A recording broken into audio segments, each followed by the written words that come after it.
Okay, are you ready for Zach's question? Mm-hmm. He says, my wife and I are saving for our first home in an expensive state. Should we look for a starter home that will outgrow, or should we stretch for a more expensive home that we know we can commit to for 10 plus years? That's a hard one, right? Because I love that you're thinking about efficiency, and I love that you're thinking about, okay, the next 10 years, maybe we're going to start a family, or maybe our family's going to grow, or we're going to have different circumstances. So again, I want to begin with the end in mind. I want to buy a home that I think 10 years from now will still be the home that makes sense. And I like that. I think there is merit to that. But what makes me nervous is when you ask the question, should we stretch? And I would really want to know, what do you mean by stretch? Does that mean where if we were to buy a starter home, we're going to be right around 25% of our gross income is going to go towards housing payments. But if we were to stretch this nicer home, now we're going to be at 35% or 40% of our gross pay. Then my spidey senses start to go off. And I think that the reason most people start with starter homes is because they have to start with starter homes. That's just kind of the way that the world works. You get into a home that makes sense for the next 5 to 7 years, because remember, real estate's supposed to be a long-term decision. But you understand that this home that we start in may not be the home that we are in forever. It may not be our forever home. And there's nothing wrong with that. And I think that a lot of people, especially financial mutants, we get so caught up and we want to make the absolute number one perfect best decision right now, today, forever. I think that you have to look at your situation. Okay, maybe a starter home. If that's what we can afford, then we're going to do that, and we're going to keep saving. And if income increases and our savings increase, and maybe the house goes up in value and we paid out equity, it may be the stepping stone that allows us to go to the next home. I get nervous thinking about stretching too far, too early to get into the dream house. Yeah, let's put some analytics to this. I think you just nailed it in the fact that if the difference between the starter home and the stretch is just a small hop and a jump, so that you really are just, maybe you're going right outside of 25%, but you know next year's pay raise is going to put you, because you've got a big promotion coming, and this is better than the Clark Griswold jelly of the month. You know that you really are going to get this pay raise, and that's one thing. So that's why you kind of put it out there, is you got to look ahead and plan accordingly, meaning that if this starter home, because you think about, as Bo shared, this is a 7 to 10 year decision when you buy a house. I need to ask you, look at your family.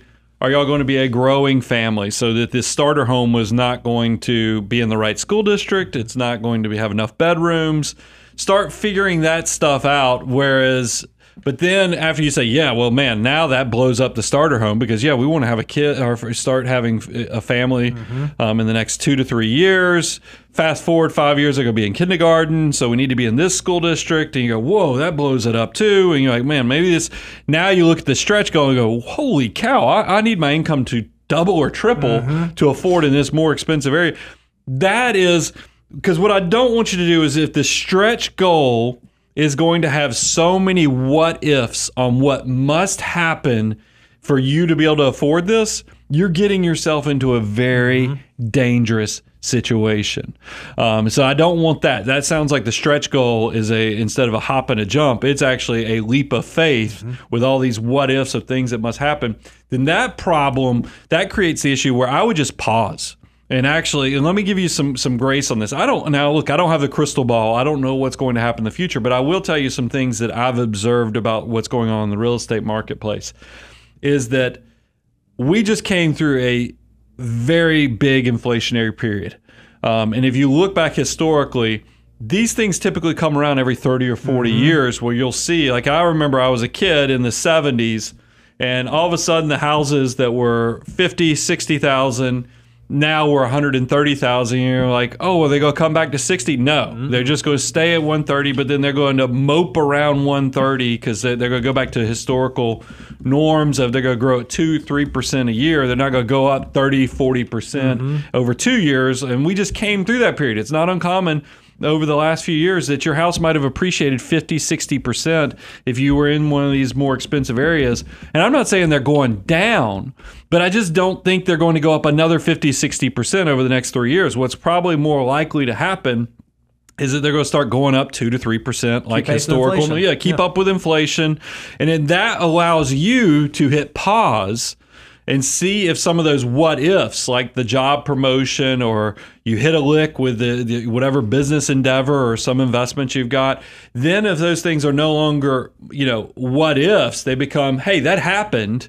You can actually let your life grow into, so you're not reaching out, and then let these stretch goals actually come closer to what your affordability is, so it's not a hope and a prayer. Mm-hmm. It's actually more a matter of time before this becomes reality, because that's what I think a lot of people, they base, and that's why we even came up with the 3D plan. It doesn't have to be starting a business. You need to put on your 3D glasses so you can figure out what is the holy cow, we're going to be rich. This is the dream plan. Mm-hmm. Down to earth of what you think will happen. And then don't forget to do the do-do plan so that you can address it before you actually live it and actually have a good plan out. And that's why you've got to go through that exercise.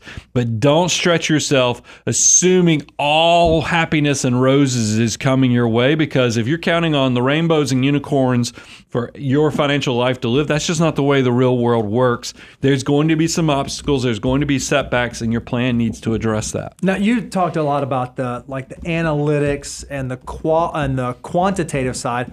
Qualitatively, though, when I think about, when I bought my first house, I knew it was not going to be my forever home, but I still loved it. Even when I bought my second house, my wife and I, we knew that was not going to be our forever home, but we loved it, and it was great. And even though it wasn't the perfect home long term, it was perfect for that season. It was perfect for us for where we were in life. Don't you feel like you had the same experiences in your early home buying days? Yeah, but I do think we're in a unique time, because we just came through that inflationary period, is that housing is so expensive right now.